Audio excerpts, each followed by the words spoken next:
નમસ્તે વિદ્યાર્થી મિત્રો, આર્ટ્સ અને કોમર્સ કોલેજ અમરાપુર વતી હું આપનું સ્વાગત કરું છું. આજે આપણે ટીવાય બીએ એટલે કે સેમેસ્ટર 5 એમનું પેપર 16 છે વસ્તી અને સમાજ. એમનો પહેલો યુનિટ આપણે જોતા હતા. એમાં થોડીક વાત કરી કે ભાઈ વસ્તી અને સમાજ વચ્ચે શું સંબંધ છે. આજે આપણે જોવાનું છે ભાઈ પહેલા યુનિટમાં વસ્તી અને સમાજમાં ભારતમાં વસ્તીના અભ્યાસની આવશ્યકતા. ભાઈ ગણી શકાય કે ભાઈ ભારતમાં વસ્તીના અભ્યાસની આવશ્યકતા શા માટે રહેલી છે, કયા કારણોસર રહેલી છે. તો જોઈએ આપણે ભાઈ ભારતમાં ના સંદર્ભમાં વાત કરવાની છે. એની પહેલાં ભાઈ સમગ્ર વિશ્વ વસ્તી વિસ્ફોટની સમસ્યાનો સામનો કરી રહ્યો છે. ભાઈ ભારતની એકની સમસ્યા નથી, ઓલ ઓવર સમગ્ર વિશ્વની છે કે ભાઈ દિન પ્રતિદિન વસ્તી ગીતતા છે એનું પ્રમાણ વધી રહ્યું છે, એટલે કે વસ્તી વધારો થઈ રહ્યો છે. એના સંદર્ભમાં જોઈએ કે ભાઈ ભારત અતિ વસ્તીની સમસ્યાનો સામનો કરી રહ્યો છે. 1951માં ભારતની વસ્તી લગભગ 36 કરોડ હતી. ત્યાર પછી જોઈએ કે ભાઈ 2001ની સાલમાં 1 અબજથી વધુ થઈ. આપણે અગાઉના યુનિટમાં વાત પણ કરી હતી ભાઈ વસ્તી અને સમાજ વચ્ચેના જે સંબંધમાં. આજે આપણે જોઈએ 2011ની વસ્તી ગણતરી અનુસાર ભાઈ 121 કરોડની આસપાસ થઈ છે. ભાઈ દિન પ્રતિદિન વસ્તીનું માળખું છે ભારતમાં અનેક ગણું વધી રહ્યું છે. ભારતમાં વસ્તી વધારાને વસ્તી વિસ્ફોટ તરીકે પણ ગણાવી શકાય છે. વસ્તી વૃદ્ધિ એ જૈવિક ઘટના છે, કારણ કે જન્મદર અને મૃત્યુદર વચ્ચેના સંબંધ ઉપર રચાયેલી છે. એટલે પરંતુ સંબંધ માનવ જીવન ઉપર અસર ઉપજાવે છે. જ્યાં સુધી વસ્તી વૃદ્ધિ માનવ જીવન માટે અનુકૂળ હોય ત્યાં સુધી તે સમસ્યારૂપ બનતી નથી. પરંતુ જ્યારે માનવ જીવન ઉપર તેની વિપરીત અસર થાય, એટલે કે ભાઈ માનવ જીવન માટે તેવી અસર અનિચ્છનીય ગણવા લાગે છે અને સમાજના ઘણા લોકોને એમ લાગે છે કે આવી વિપરીત અસર દૂર કરવા માટે સામૂહિક પગલાં હાથ ધરવામાં ન આવે તો તેવી વસ્તી વૃદ્ધિ, બેરોજગારી છે, પોષણક્ષમ આહારની તંગી છે, વસવાટની તંગી છે, ગરીબી, બાળમરણ અને માતૃમરણ, શારીરિક અને માનસિક રીતે રોગિષ્ટ વ્યક્તિઓનું વધુ પ્રમાણ જેવી જુદી જુદી સમસ્યાનો સામનો કરી શકે છે. એટલે જ કહેવાનું કે ભાઈ જો વસ્તી ગીચતાને ભારતના સંદર્ભમાં અટકાવવામાં ન આવે, દિન પ્રતિદિન વસ્તી ગીચતા વધી રહી છે, વસ્તી વધારો થઈ રહ્યો છે, જો એને અટકાવવામાં ન આવે તો આવનાર સંદર્ભમાં સામાજિક હોય, આર્થિક હોય, તો આ બધી જે સમસ્યાઓ છે એ ઉજાગર થાય. પરિણામે ભાઈ ભારતની વસ્તીના જે માળખાઓ છે એને ઘણી બધી રીતે અસર વર્તાવે. એને પરિણામે ભાઈ ભારતમાં વસ્તીના અભ્યાસની આવશ્યકતા રહેલી છે. એનો પ્રથમ મુદ્દો આપણે જોઈએ ભાઈ આયોજિત સામાજિક પરિવર્તન માટે કયા પાસાઓમાં ભારતમાં વસ્તીના અભ્યાસની આવશ્યકતા છે. તો ભાઈ પહેલો મુદ્દો છે આપણો કે ભાઈ આયોજિત સામાજિક પરિવર્તન. જો કોઈ પણ પ્રકારનું આયોજિત સામાજિક પરિવર્તન લાવવું હોય તો પહેલાં શું જાણવું જરૂરી બને છે, તો વસ્તીને જાણવી જરૂરી બને, એના અભ્યાસ છે મહત્ત્વના બને છે. તો આયોજિત જે પરિવર્તનો લાવવામાં સફળતા મળશે, નકર એ સફળતા પ્રાપ્ત થશે નહીં. એટલે કે વિવિધ પંચવર્ષીય યોજનાઓ દ્વારા સમાજના વિવિધ ક્ષેત્રોમાં હેતુપૂર્વકનું પરિવર્તન લાવવાનો પ્રયાસ આરંભાયો છે. આજે તમે જુઓ છો દેશમાં સમગ્ર વિશ્વમાં જોઈએ તો ભાઈ જુદા જુદા એવા ઢબો દ્વારા આયોજન કરીને ચોક્કસ સમૂહજી જે વસ્તીના જે માળખાઓ છે એમાં સુમેળ સાંધવા માટેના પ્રયત્નો થઈ રહ્યા. ભારતના સંદર્ભમાં જોઈએ ભાઈ વિવિધ પંચવર્ષીય યોજનાઓ છે, એની દ્વારા ભાઈ આયોજિત વિકાસ છે એની ઉપર ભાર મૂકવામાં આવ્યો છે. કોઈ પણ સમાજમાં અમુક ચોક્કસ અને નિર્ધારિત દિશા તરફના આયોજનપૂર્વકના સામાજિક પરિવર્તનો લાવવા માટે વસ્તીને લગતી માહિતીની જરૂર પડે છે. એની વગર છે સામાજિક પરિવર્તન લાવી શકાય નહીં. આવી માહિતીના અભાવમાં આયોજનનો માર્ગ અને સાધનનો પસંદ કરવાનું કામ કેવું બને છે, તો કઠિન બની શકે છે. એટલું જ નહીં પણ આયોજનમાં પગલાંમાં જે નિષ્ફળતા જવાના પણ સંભવ રહે છે. એટલે ટૂંકમાં જે આયોજનના માળખાઓ છે એમાં વસ્તી વિષયક માહિતી ન હોય કે ભાઈ જે પરિવર્તન લાવવું છે સામાજિક પાસાના, આર્થિક પાસાના સંદર્ભમાં, યોજનાને ભાઈ આગળ વધારવી છે, સફળ કરવી છે, તો એ પરિવર્તનના સંદર્ભમાં એક મહત્ત્વનું કારણ એ બને છે કે જો એની લગતી માહિતી ન પ્રાપ્ત હોય વસ્તીના, તો આવા આયોજિત જે પરિવર્તનો છે એ સફળ થતા નથી. એટલે કે ભાઈ ભારતે પણ ચોક્કસ પ્રકારના વસ્તીના અભ્યાસના જે માળખાની જે માહિતી મેળવીને આયોજિત માળખાના પગલાંને એને સફળ બનાવવાનો માર્ગ સ્વીકાર્યો છે. વસ્તી અંગેનો વૈજ્ઞાનિક અને વિશ્વનીય માહિતી ઉપલબ્ધ ન હોય તો સામાજિક આર્થિક પરિસ્થિતિમાં પરિવર્તન લાવવાના આયોજિત પગલાં લેવાની કોઈ દિશાસૂચ આપણે નહીં તે દેખાતું નથી. એટલે આવી માહિતી વસ્તીના અભ્યાસો દ્વારા જ પ્રાપ્ત થઈ શકે કે ભાઈ દેશમાં દર 10 વર્ષે વસ્તી ગણતરીનું વ્યાપક કામ હાથ ધરવામાં આવે છે. તેની પાછળ વસ્તીના જુદા જુદા ભાગો વિશે સાચી માહિતી મેળવવાનો હેતુ રહેલો છે. આને પરિણામે આયોજિત સામાજિક પરિવર્તનની પ્રક્રિયાને શું બનાવી શકાય? તો ઝડપી બનાવી શકાય. એટલે હેતુલક્ષી અને સફળ બનાવવા માટે વસ્તીના અભ્યાસોની વસ્તીના અભ્યાસની આવશ્યકતા રહેલી છે. જો વસ્તીના અભ્યાસો હશે, એની માહિતી હશે, તો કોઈ પણ પ્રકારના આયોજિત જે સામાજિક પરિવર્તન છે એને સફળ બનાવી શકાશે, અથવા એને સફળતાની તરીકે આગળ લાવી શકાશે. ત્યાર પછી જોઈએ બીજો મુદ્દો છે વસ્તી નીતિ ઘડવા માટે. વસ્તીના સંદર્ભમાં કોઈ પણ એવી નીતિ ઘડવી છે કે જે સમાજના ભાગને અનુરૂપ હોય, તો આવી નીતિ ક્યારે ઘડી શકાય? જો વસ્તીના અભ્યાસ છે એ હોય, તો એના અનુસંધાનમાં જોડાયેલી હોય તો. એટલે કે ભાઈ ભારત એક વિકસતો દેશ છે. વિકાસના ફળો લોકોને પૂરતા પ્રમાણમાં લાંબા ગાળા સુધી મળી રહે એ હેતુથી સ્વતંત્ર પ્રાપ્તિ બાદ ચોક્કસ સ્વરૂપની વસ્તી નીતિ ઘડવાનું દેશ માટે જરૂરી બન્યું છે. એટલે શું કીધું? ભાઈ ભારત છે એ એક વિકસતો દેશ છે, આગળ વધી રહ્યો છે વિકાસના માર્ગમાં. તો વિકાસના ફળો લોકોને પૂરતા પ્રમાણમાં લાંબા સમય સુધી મેળવી શકે, એટલે જળવાઈ રહે. એની માટે વસ્તી નીતિ ઘડવા માટે ભાઈ એને ચોક્કસ લગતી જે માહિતી મેળવી ખૂબ જ જરૂરી બને છે. એટલે કે 10 વાર્ષિક વસ્તી ગણતરી, સમયાંતરે વસ્તી વિષયક નોંધણી અને સર્વેક્ષણો વગેરે પરથી જણાયું છે કે ભાઈ દેશમાં ઊંચા જન્મદરના કારણે અને મૃત્યુદરમાં થઈ રહેલા મોટા ઘટાડને કારણે ભાઈ ભારતની વસ્તીનું કદ છે એ કૂદકે ને ભૂસકે વધી રહ્યું છે. એટલે ગણી શકાય ભાઈ મૃત્યુદરનું પ્રમાણ ઘટી રહ્યું છે પહેલાં કરતાં, અને જન્મનું પ્રમાણ શું થઈ રહ્યું છે? તો વધી રહ્યું છે. એના પરિણામે ભારતમાં વસ્તીનું માળખું છે કૂદકે ને ભૂસકે વધી રહ્યું છે.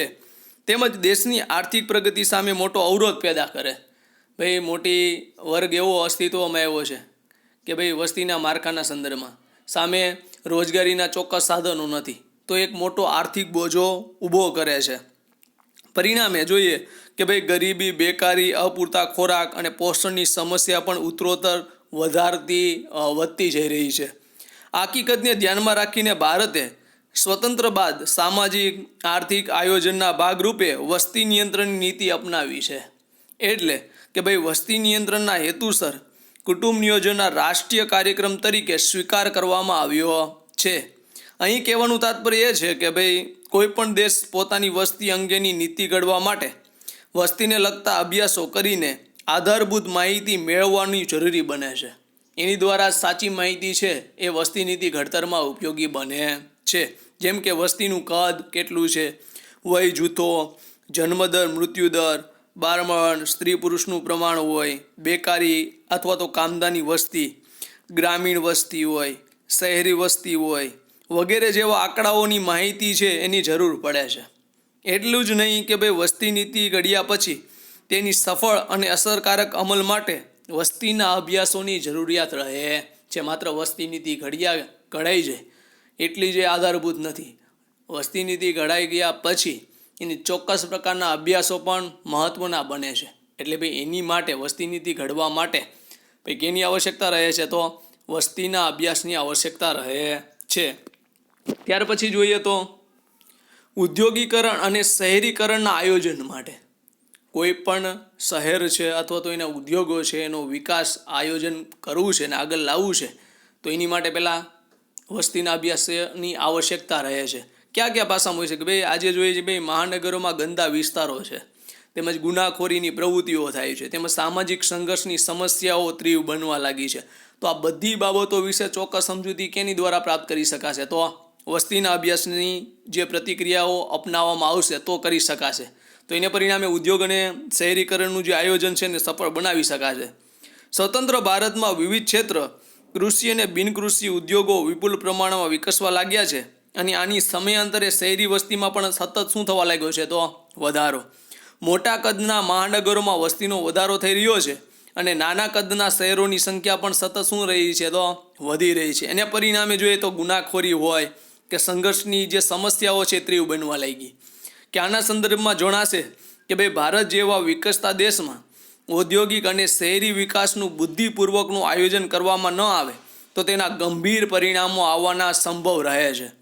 એને પરિણામે જોઈએ તો ભાઈ શહેરી અને ઔદ્યોગિક જે આયોજન કરવા માટે કેટલીક વસ્તી વિષયક માહિતી જેવી કે ગામડાઓમાંથી શહેરમાં સ્થળાંતર કરતા લોકોની સંખ્યા, તેમજ શહેરોમાં વિકસી રહેલા જુદા જુદા ઉદ્યોગો અને તેમાં કામ કરતા કામદારની સંખ્યા, આ કામદારની કામની પરિસ્થિતિ કેવી છે, તેમજ ભૌતિક સુખ સગવડો કેવી છે, તેમજ ગંદા વિસ્તારોમાં વસવાટ કરતી વસ્તીની સંખ્યા કેટલી છે, જેવા જુદા જુદા વ્યવસાયિક જૂથોમાં જન્મદર અને મૃત્યુદર અને તેમજ ખેતમજૂરોની સંખ્યા કેટલી છે. આ બધી બાબતો દ્વારા માહિતી મેળવીને કે ભાઈ ચોક્કસ પ્રમાણે ઉદ્યોગ અને શહેરીકરણની જે પ્રતિક્રિયાઓ છે એના આયોજનને સફળ બનાવી શકાશે.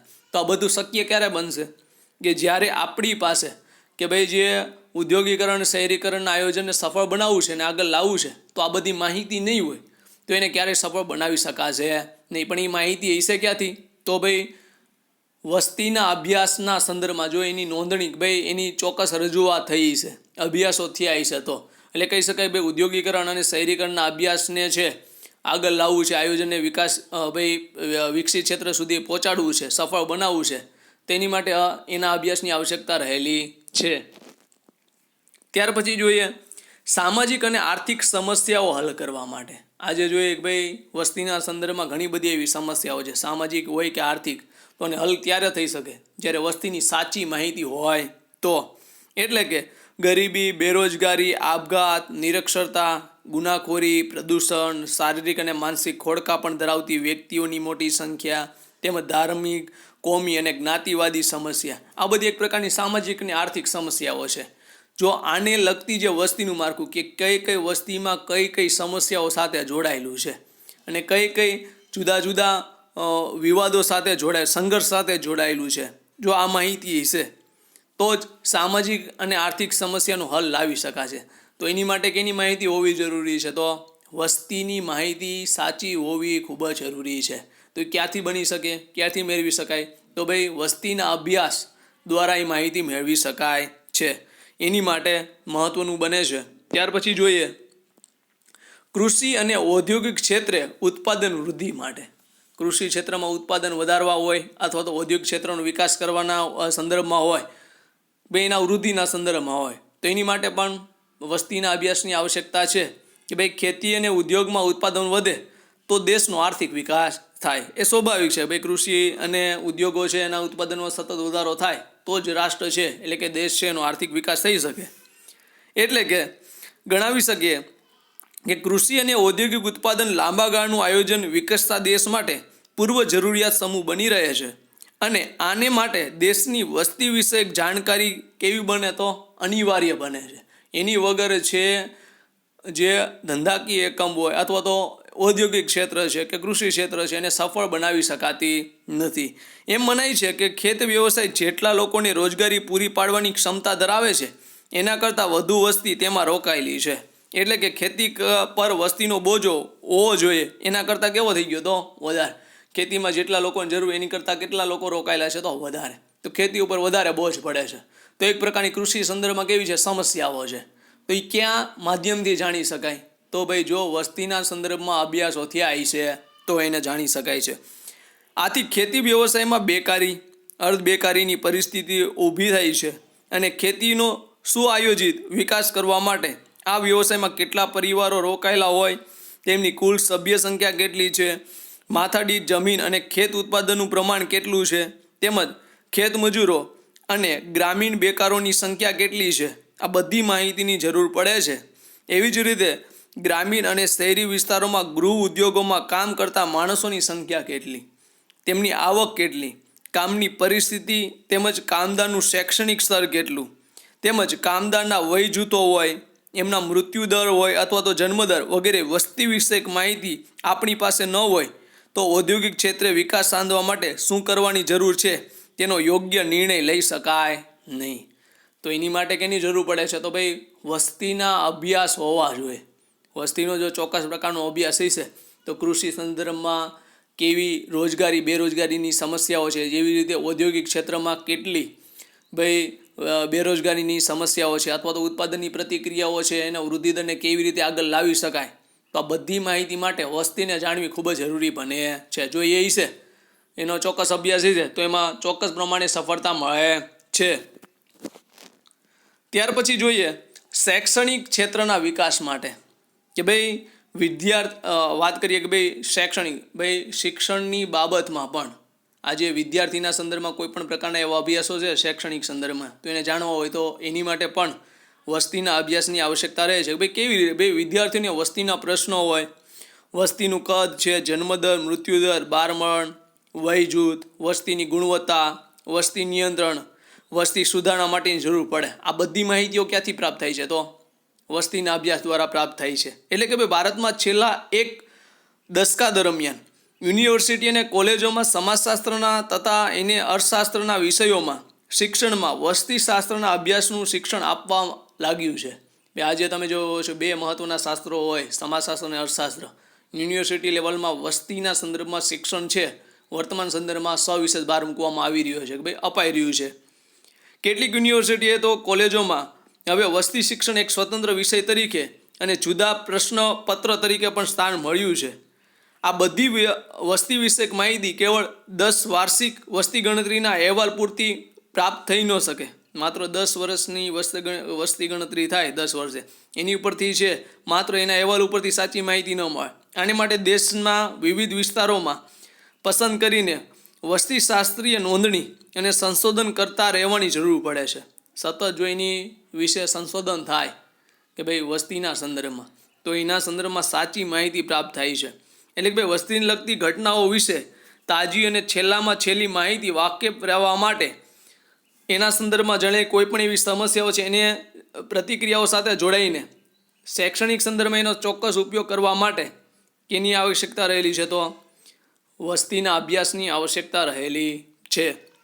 એવી રીતે જોઈએ વસ્તીશાસ્ત્રમાં જે સિદ્ધાંતો વિકસ્યા છે તે ભારતની વિશિષ્ટ પરિસ્થિતિને કેટલા અંશે લાગુ પડે છે તેની ચકાસણી કરવા શૈક્ષણિક દૃષ્ટિબિંદુથી પણ વસ્તીશાસ્ત્રીય સંશોધન કરવાની જરૂર પડે છે. વળી અન્ય સામાજિક વિજ્ઞાનો જેવા કે સમાજશાસ્ત્ર હોય, અર્થશાસ્ત્ર છે, રાજ્યશાસ્ત્ર છે કે ઇતિહાસ વગેરેનું યથાર્થ શિક્ષણ આપવા માટે વસ્તીના પરિબળોને લક્ષમાં લેવા પડે છે. એટલે ટૂંકમાં કહી શકાય શૈક્ષણિક દરેક બાબતો છે એને સફળ બનાવી છે. શૈક્ષણિક ક્ષેત્રનો વિકાસ સાંધવો છે તો કઈ કઈ બાબતો છે એના અભ્યાસની આવશ્યકતા રહે છે? તો સ્વાભાવિક છે કે ભાઈ વસ્તીના અભ્યાસની આવશ્યકતા રહે છે કે ભાઈ એની જરૂર પડે છે. ત્યાર પછી જોઈએ વસ્તી વૃદ્ધિનો ભાવિ પ્રવાહ જાણવા માટે કે ભાઈ વસ્તી વૃદ્ધિના સંદર્ભમાં ભવિષ્યનો જે પ્રવાહ કેવો હોય છે એને જાણવો. જેમ કે વર્તમાન સંદર્ભમાં જોઈએ કે ભાઈ એના સંદર્ભમાં સમાજશાસ્ત્રના સંદર્ભમાં જોઈએ ઘણા બધા અભ્યાસો થાય છે વસ્તીના સંદર્ભમાં. આજે આપણે જોઈએ 2001ની વસ્તી 102 કરોડ હતી, 2011ની 121. હવે 2021ના સંદર્ભમાં જોઈ શકશો કે ભાઈ 2001, 2011 અને ત્યાર પછી 2021 એનું વસ્તીનું માળખું સચોટ રીતે ભાવિ અંદાજ મેળવી શકાય કે ભાઈ વધશે ઘટશે નહીં. તો ક્યાંથી મેળવે છે? તો વસ્તીના ચોક્કસ પ્રકારના અભ્યાસ હશે. તો ભાઈ વસ્તી વૃદ્ધિનો ભાવિ પ્રવાહ કેવો હશે એને જાણી શકાય. ભાઈ કઈ બાબતના સંદર્ભ ભારતની ભૂતકાળની વસ્તી, હાલની વસ્તી, જન્મદરનું પ્રમાણ હોય, મૃત્યુદરનું પ્રમાણ છે, તેમજ ગ્રામીણ અને શહેરી વસ્તી, વય જૂથ, ધાર્મિક અને ભાષાકીય જૂથો વસ્તીનો ભાવિ પ્રવાહ કઈ દિશા તરફનો છે તે જાણવામાં મદદ મળે છે કે એની માટે ઉપયોગ થાય છે. ભારતમાં અને વિશ્વના કેટલાક વસ્તીના અભ્યાસીઓએ ભારતની વસ્તી વૃદ્ધિનો હાલનો દર ધ્યાનમાં રાખીને એવી આગાહી કરેલી હતી કે જો આ વસ્તી વૃદ્ધિ ચાલુ રહે તો સદીના અંતે ભારતની વસ્તી આશરે 100 કરોડની થવાની સંભવતા છે. અને આ આગાહી સાચી પણ થઈ રહી. ઘણા બધા વસ્તીના સંદર્ભમાં અભ્યાસીઓ કે ભારતમાં વસ્તી છે 100 કરોડને પાર પહોંચે એવી આગાહી છે ઘણા સમય પહેલાં કરવામાં આવી અને હાલના સંદર્ભમાં એ સફળ થઈ છે. તો ક્યારે સફળ થઈ? ભાઈ વસ્તીનો અભ્યાસ થયો, એના ચોક્કસ સંશોધન થયા તો એને દ્વારા વસ્તી વૃદ્ધિનો ભાવિ પ્રવાહ છે એને જાણી શકાણો. એ જ રીતે કુટુંબ નિયોજનના કાર્યક્રમો તરફ લોકોના વલણનો અભ્યાસ કરીને આ દિશામાં આગામી વર્ષોમાં કેટલા નવા જન્મો અટકાવી શકાશે તેનો અંદાજ પણ બાંધી શકાય કે ભાઈ આજે તમે જો સવિશે કુટુંબ નિયોજનના કાર્યક્રમો છે એની ઉપર ભાર મૂકવામાં આવે છે વસ્તીના અભ્યાસના સંદર્ભમાં. તો એ દ્વારા ભાઈ વસ્તીના જે જન્મદરનું પ્રમાણ છે ને કેવી રીતે અંકુશ મૂકી શકાય અને કેટલું મૂકી શકાશે. તો આ બધા પ્રવાહો છે વસ્તીના ભાવિ પ્રવાહો એને જાણવા માટે વસ્તીના અભ્યાસની આવશ્યકતા રહે છે. ત્યાર પછી જોઈએ રાજકીય સમતુલા સ્થાપવા માટે કોઈ પણ રાજકીય માળખું છે એની સંતુલા ક્યારે જળવાય? તો એ રાજકીય જે સરકાર છે એને વસ્તીના માળખાની સચોટ માહિતી હશે તો એને જાળવી શકાશે. કારણ કે રાજકીય માળખામાં એક ધર્મ એક સમુદાયની વસ્તી વસવાટ નથી કરતી. અલગ અલગ સમુદાય અલગ અલગ કોમની વસ્તી વસવાટ કરે છે. દેશમાં પ્રસંગોપાત થતા ધાર્મિક, કોમીય અને ભાષાકીય રખડામણોને પહોંચી વળવા માટે વસ્તીના અભ્યાસની આવશ્યકતા રહેલી છે. આ ક્યારે પહોંચી શકાય? ભાઈ જુદા જુદા રાજ્યના સંદર્ભમાં તમે જોઈ લો કે ભાઈ દરેક રાજ્યમાં કોઈ એક ધર્મની વસ્તી વસવાટ નથી કરતી. અલગ અલગ ધર્મ અલગ અલગ સમૂહ વર્ગના વ્યક્તિઓ વસવાટ કરે. કોઈ પણ એવી કોમી રખડામણો થાય તો એને પહોંચી વળવા માટે ચોક્કસ પ્રમાણે વસ્તીના માળખાની આવશ્યકતા, ભાઈ એનો અભ્યાસ હશે તો એને સફળતાપૂર્વક પાર પાડી શકાય છે. એટલે પેલે કહી શકાય કે ભાઈ રાજકીય સમતુલાને ચોક્કસ પ્રમાણે સ્થાપવી છે, સંતુલિત રાખવી છે, તો એની આવશ્યકતા રહેલી છે. જોઈ શકીએ આપણે કે ભાઈ રાજકીય શાસકો અને રાજ્યના વહીવટકારોને પણ વસ્તીશાસ્ત્રની આધારભૂત માહિતી ઘણી ઉપયોગી નીવડે. ભાષા, લઘુમતી અને બહુમતી લોકો વચ્ચે સંબંધો કેટલીક વખત રાજકીય સમસ્યાઓ પણ ઊભી કરે છે. ભારતમાં ભાષાવાર પ્રાંત રચના કરવાની જરૂર ઊભી થઈ હતી. આનું ઉદાહરણ છે આજે તમે જો ભારતના દરેક રાજ્યો છે એનું જે જુદી જુદી ક્ષેત્રમાં એને જે રચના કરવામાં આવી ભાઈ કેના આધારે થઈ? તો ભાષાવાર પ્રાંત રચનાને આધારે. આ ઉપરાંત જોઈ શકીએ કે ભાઈ દેશના જુદા જુદા ભાગોમાં ધાર્મિક, ભાષાકીય, જ્ઞાતિની દ્રષ્ટિએ વસ્તીના કેન્દ્રીકરણની કેવી ઢબ ઉદ્ભવે છે તેનો સાચો ખ્યાલ રાજ્યના શાસકો પાસે ન હોય તો રાજકીય ક્ષેત્રે અસમતુલા ઊભી થવાની સંભાવના રહે છે.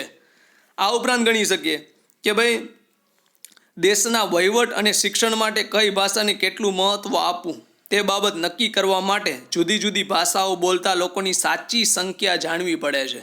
આ બધી માહિતી વસ્તીના અભ્યાસો દ્વારા મેળવવામાં આવે છે અને તે દ્વારા રાજ્યના શાસકોને રાજકીય વહીવટના સમતુલા અને સ્થિરતા જાળવવા માટે અત્યંત ઉપયોગી નીવડે છે. એટલે ગણી શકાય ભાઈ રાજકીય સમતુલા, ભાઈ જુદા જુદા ભાષાના લોકો, જુદા જુદા ધર્મના લોકો જે વસવાટ કરે છે એની વિશે વસ્તીના અભ્યાસ દ્વારા એ માહિતી હશે તો જુદા જુદા પ્રસંગોપાત રાજકીય જે સરકાર છે, રાજ્ય છે, એનો જે સંસ્થાપક છે તો એને કેન રીતે શું થાય છે? તો મદદરૂપ મળે છે અથવા તો મદદરૂપ થાય છે.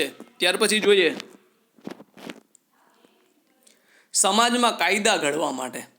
આજે જોઈએ સમાજના ચોક્કસ પ્રકારના કાયદાઓ ઘડવામાં કે ભાઈ સામાજિક વિકાસના સંદર્ભમાં હોય કે ભાઈ પરિવર્તન અને આયોજન માટે કેટલા કાયદાઓ ઘડવાની જરૂર પડે છે. તેમની માટે વસ્તીના અભ્યાસની સચોટ આવશ્યકતા રહે છે. એટલે કે સમાજમાં આયોજિત પરિવર્તન હોય અને વિકાસ માટે રાજ્યોએ કાનૂનો ઘડવાની જરૂર પડે છે. સમાજ અને સમાજની સંસ્થાઓ પર અસર કરતા કાયદા ઘડવતા પહેલાં કેટલીક વસ્તી વિષયક માહિતી મેળવવી જરૂરી બને છે. દાખલા તરીકે ભારતમાં લગ્નની વય મર્યાદાનો કાયદો હોય, ગર્ભપાતને કાનૂની માન્યતા પ્રદાન કરતો કાયદો હોય, શૈક્ષણિક અને વહીવટી નોકરીઓમાં અનામત જગ્યાની જોગવાઈને કરતો કાયદો હોય વગેરે કાયદાઓ કેટલી ચોક્કસ વસ્તી વિષયક માહિતીને આધારે ઘડવામાં આવ્યા છે. તેમજ ભારતમાં જૂના વખતથી છોકરીઓને નાની ઉંમરે પરણાવી દેવાની પ્રથા હતી. તો આ પ્રથાને લીધે સ્ત્રીઓનો પ્રજનકાળ લાંબો ચાલતો અને તે વધુ બાળકોને જન્મ આપતી. તો આવી અતિવસ્તીની સમસ્યા પેદા કરવામાં છોકરીઓને નાની ઉંમરે થતા લગ્નો એક અગત્યનું પરિબળ હતું. તો આવી જે સમસ્યાઓ છે એને ચોક્કસ પ્રકારના જે કાયદાઓ છે એને ઘડવા માટે આજે તમે જુઓ છો કે ભાઈ છોકરા અને છોકરીની લગ્ન વયમાં છે ભાઈ તફાવત રાખવામાં આવ્યો. ભાઈ 18 ને 21 વર્ષની કરવામાં આવી છે. પહેલાં બાળપણથી લગ્ન કરી દેવામાં આવતા હતા. તો લગ્નની વયને ઊંચી પણ લાવવાની. તો આ ક્યારે શક્ય બન્યું કે ભાઈ વસ્તીની સાચી સમજૂતી હશે તો એ શક્ય બને. જો જુદા જુદા પ્રકારના કાયદાઓ, ભાઈ ગર્ભપાતના સંદર્ભમાં કાયદાઓ છે, આજે સૌથી મોટી એ સમસ્યા છે. તો આ સમસ્યાનું સમાધાન ક્યારે શક્ય બને કે ભાઈ વસ્તી વિશેનું સાચું ચિત્ર હશે તો. એટલે કહી શકાય કે ભાઈ સામાજિક કાનૂનીકરણ માટે, કાનૂનો ઘડવા માટે પણ વસ્તીના અભ્યાસની આવશ્યકતા રહે છે. ત્યાર પછી જોઈએ સામાજિક જાગૃતિ પેદા કરવા માટે. એટલે ભાઈ સમાજમાં લોકોમાં જાગૃતિ પેદા કરવા માટે પણ વસ્તીના અભ્યાસની આવશ્યકતા રહે છે. એટલે કે ભાઈ વસ્તી વધારા વિશે લોક જાગૃતિ લાવવા માટે કાયદાઓ કરવા એ પૂરતું નથી. ભારતની ગ્રામ્ય અભણ વસ્તીને વસ્તી વધારાના પ્રશ્ન વિશે જાગૃત નથી. ભારતમાં વસ્તી વધારા વિશે જાગૃતિ લાવવા માટે ટીવી હોય, કાર્યક્રમો છે, રેડિયો કાર્યક્રમો છે, જાહેરાતો, પ્રચાર વગેરે જરૂરી બને છે. આજે તમે જો મોટાભાગની આપણી વસ્તી છે ગ્રામીણ ક્ષેત્રમાં વસવાટ કરે છે, 70% વસ્તી, અને એમાંથી ટકા લોકો નિરક્ષર છે, અભણ છે. તો ત્યાં સુધી વસ્તી અંગેનું સાચું ચિત્ર છે, જુદા જુદા એના અભ્યાસો હોય એ દ્વારા ટીવી અથવા તો રેડિયોના અથવા તો સમાચાર એવા કોઈ પણ પ્રચારના માધ્યમ દ્વારા પહોંચાડી શકાય, જેને પરિણામે લોકોમાં એક ચોક્કસ પ્રકારની સામાજિક જાગૃતિ પેદા કરી શકાય. તો આવું બનશે ક્યારે? આવું ક્યારે શક્ય બની શકે? તો વસ્તીના અભ્યાસો સતત થતા હશે, એના સંશોધન થતા હશે તો એની માટે ખાસ આવશ્યક છે. અહીંયા આપણો પહેલો યુનિટ પૂરો થાય છે અને ખાસ મોસ્ટ ટાઈમ આ પ્રશ્ન છે કે ભાઈ શા માટે ભારતમાં વસ્તીના અભ્યાસની આવશ્યકતા રહેલી છે? દર વર્ષે યુનિવર્સિટીની પરીક્ષામાં આ પ્રશ્ન પૂછાય છે. નેક્સ્ટ આપણે બીજા યુનિટની વાત કરશું આવનાર વિડીયોમાં. Thank you.